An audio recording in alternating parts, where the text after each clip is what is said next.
Y vamos a hablar con alguien también porque es efemérico y de alegría nos recuerda su nombre de una forma tremenda, con Ángela Abrego, que es la hija de Niní Marshall, porque el 1 de junio de años atrás era el cumpleaños de Niní Marshall y la tenemos a Ángela Abrego del otro lado. ¿Qué tal, Ángela? Miguel Sorraquín te saluda, ¿cómo estás? Encantada, Miguel, y gracias por acordarse. ¿Y porque hoy hubiese cumplido 113 años, ella no quería vivir tanto, pero sigue viviendo, te aseguro, gracias a ustedes, sobre todo gracias a los medios que la mantienen vigente.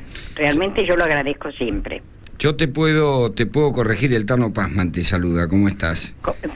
¿Quién habla? El Tano Pazman. El Tano Pazman. ¿Qué tal? ¿Qué es lo que me querés corregir?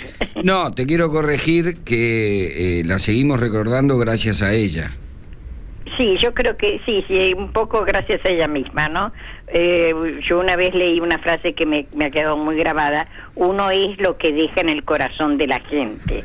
Y yo creo que haya dejado mucha alegría en el corazón de la gente. Por eso se acuerdan de ella. Exactamente. ¿Y cómo es? Un poquito más fuerte. ¿Y cómo es ser hija de Niní Marshall, no? Porque la verdad es que un personaje alegre, con una vida que tuvo sus complicaciones, ¿no? ¿Cómo nos podés narrar esa relación y esa experiencia? Mira, te puedo decir una cosa muy sencillita. Para mí, mi mamá era mi mamá que trabajaba de actriz. O sea, ella, doy gracias todos los días de mi vida porque ella supo separar muy bien su vida profesional de su vida privada. Entonces yo me crié en una forma normal, además con una gran afinidad con mi mamá, no atada al cordón umbilical, como me decían mis amigas. Cuando ya mi mamá era viejita me decían, vos tenés que hacer terapia porque estás atada al cordón umbilical. Yo dije, yo no estoy atada al cordón umbilical, lo que tengo es afinidad con ella. Y tan es así que una vez cuando mi mamá falleció, volvimos del cementerio, y está en Olivos ella, y nos pusimos proponiéndolo yo a ver una película de ella. Me pareció que era el mejor homenaje y la mejor manera de recordarla. Así que para mí siempre fue mi mamá que me hacía las láminas para el colegio y me las hacía pobre después de venir a la audición de radio con Torri generalmente. Yo le dejaba una notita donde le decía, me gustó la audición, el público estuvo cordial, el público estuvo retratado en la platea, como decía ella cuando no se reían, y por favor dibújame un caballo para mañana que necesito para el colegio, cosas así. Así que fue una vida normal, gracias a Dios. Por ejemplo, yo nunca la vi filmar, cosa que me di cuenta ahora hace poco, porque ella filmaba 2 películas más o menos, o 3 como máximo por año, y se hacían muy rápido. Las de Romero se hacían en 28 días. Entonces yo sabía que esos 28 días prácticamente no la veía, sí la veía, pero se levantaba y se iba muy temprano a la radio, a los estudios, y volvía tarde. Así que yo eso lo entendía y lo respetaba perfectamente, pero como una cosa natural. Así que no me ha pesado. Y lo gracioso es que mi marido, a veces cuando necesito algo, me dice, mirá que tu madre todavía abre puertas. O sea, y es cierto. Si a veces yo digo, o él, por ejemplo, mi señora es la hija de Dina, me solucionan todo, lo cual me viene bien, ¿no? Angelita, soy Eduardo Solari, que te saludo. ¿Cómo estás? ¿Hola? Hola. Ahora te oigo mejor. Sí, soy Eduardo, que te saludo. ¿Cómo te va? Buen día. Encantada. Decime una cosa, porque tu madre pertenece a una época de la radio maravillosa para los que peinamos canas. Sí. Y distinta, la radio ha cambiado mucho. ¿Cómo se inició ella en ese fenómeno? Bueno, ella se inició cantando en 5 idiomas, como, ¿cómo se llamaba? Yvonne Darcy. Después pasó a hacer, o sea, en una audición que había en radio, lo que era radio municipal, en los bajos del Teatro Colón. Por esa razón vinimos a vivir a este barrio, a la Recoleta, no de Bienudas, sino porque podía irse a pie y no tenía que gastar en colectivo.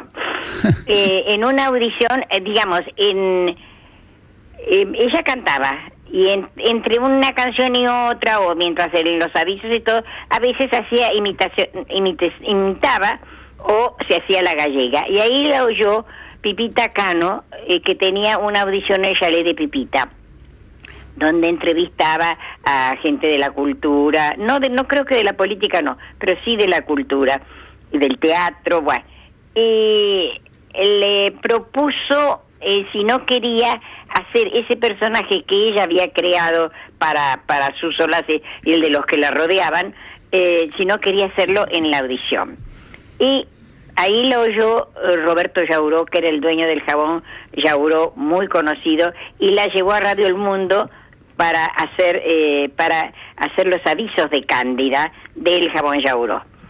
Ahí empezó ya a ser conocida, y bueno, y después todo lo demás fluyó naturalmente, porque al principio no querían darle decían que un programa, digamos que una mujer no podía ser humorista, cosa un poco absurda, pero era otra época. Y sí, era otra época. Entonces ella insistió mucho, porque mi mamá era muy, muy tímida, pero cuando ella estaba convencida de lo que hacía, o de lo que quería, o lo que necesitaba, lo peleaba a muerte.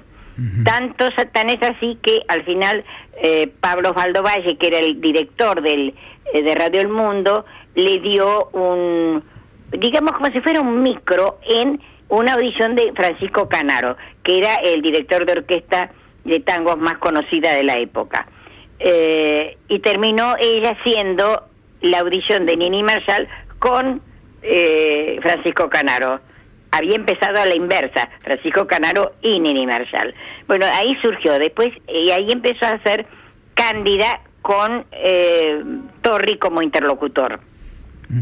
Y después, observando a las chicas que iban a saludarlo a Torri y a pedirle los autógrafos, no era la época de las cholulas todavía, pero eran las cholulas, empezó a imitarla jugando, hasta que lo oyeron los dueños de la tienda La Piedad, una tienda muy importante en Lima y Bartolomé Mitre, y quisieron que hiciera ese personaje. Mejor dicho, ella les ofreció ese personaje, y ellos le dijeron, sí, pero lo que pasa es que nuestras clientas hablan todas así. Pero ella insistió, y sin imitar a las clientas, pero sí, inspirada en eso, surgió Catita. Bueno. Ese fue el comienzo. Y largo, ¿eh? Sí, hay algo de recopilación del material que ella tiene. Ay, cómo se va la voz. Hablan mucho. ¿Hay algo de recopilación del del material que ella hizo, un libro dando vueltas? La Facultad de Filosofía y Letras de La Plata, Paula, no me puedo acordar ahora, me digitalizó toda una cantidad inmensa de sketches que tengo yo, porque soy la heredera, digamos. Y bueno, están a disposición de los que quieran consultar en la biblioteca, supongo que sea de la Facultad de Filosofía y Letras, o en Argentores, pueden preguntar para consultar, ¿no? Si quieren hacer algo, bueno, a veces yo autorizo, otras veces no siempre lo autorizo. Claro. Por ejemplo, este año autoricé a una chica a la que no conocía, pero que vino a verme acá a casa, y además de eso me hizo como un pequeño show para ver cómo hacía las cosas. Las hizo muy bien, y las estuvo haciendo en el Teatro del Pueblo. Se llama Magalí Melia, y ganó el premio Revelación, ¿cómo se llama? María Guerrero. Buenísimo. Por hacer, y se nos fue de repente, que es lo que a mí más me gusta de todo lo que ha hecho mi mamá, lo que más me gusta, porque es lo que hizo en Café Concert. La televisión a ella no le gustaba, no era para televisión. Bueno, Ángela, te agradecemos muchísimo el contacto, y bueno, recordarla a Nini siempre es una alegría maravillosa. Yo les agradezco muchísimo, realmente se los agradezco de corazón, y es una manera de mantener la vida. Muchísimas gracias por haber estado con nosotros. Al contrario, gracias a ustedes por acordarse, ¿eh? Un abrazo para todos. Hasta luego. Estamos hablando con Ángela Abrego, hija de Nini Marshall.